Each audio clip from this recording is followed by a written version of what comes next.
approach your altar with reverence, gratitude, and longing for union with you. Our Father, who art in heaven, hallowed be thy name. Thy kingdom come. Thy will be done on earth as it is in heaven. Give us this day our daily bread, and forgive us our trespasses, as we forgive those who trespass against us. And lead us not into temptation, but deliver us from evil. Amen. Hail Mary, full of grace, the Lord is with thee. Blessed art thou among women, and blessed is the fruit of thy womb, Jesus. Holy Mary, Mother of God, pray for us sinners, now and at the hour of our death. Amen. Hail Mary, full of grace, the Lord is with thee. Blessed art grace, the Lord is with thee. Blessed art thou among women, and blessed is the fruit of thy womb, Jesus. Holy Mary, Mother of thy womb, Jesus. Holy Mary, Mother of God, pray for us sinners, now and at the hour of our death. Amen. Hail Mary, full of grace, the Lord is with thee. Blessed art thou among women.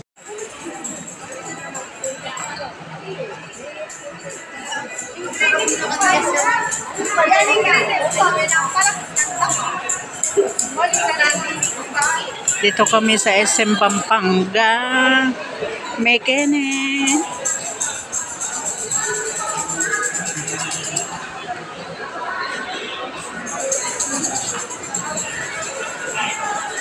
Kahit malungkot, magmukhang masaya.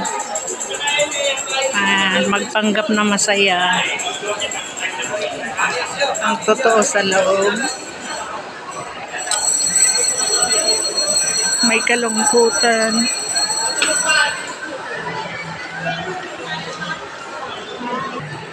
Ayan, dalawang sama ko sila. Ayan, enjoy nyo lang po ang view.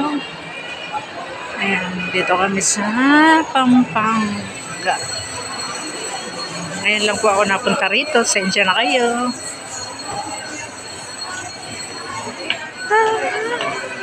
Pasko na dito sa SM.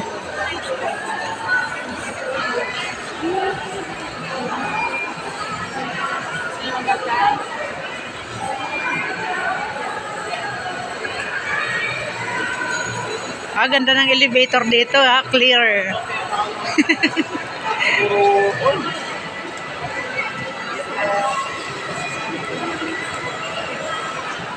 Ayun, clear ang kanilang elevator. Kitang-kita. Ayan. Ano, saan ba kainan? Ito, David's Tea House.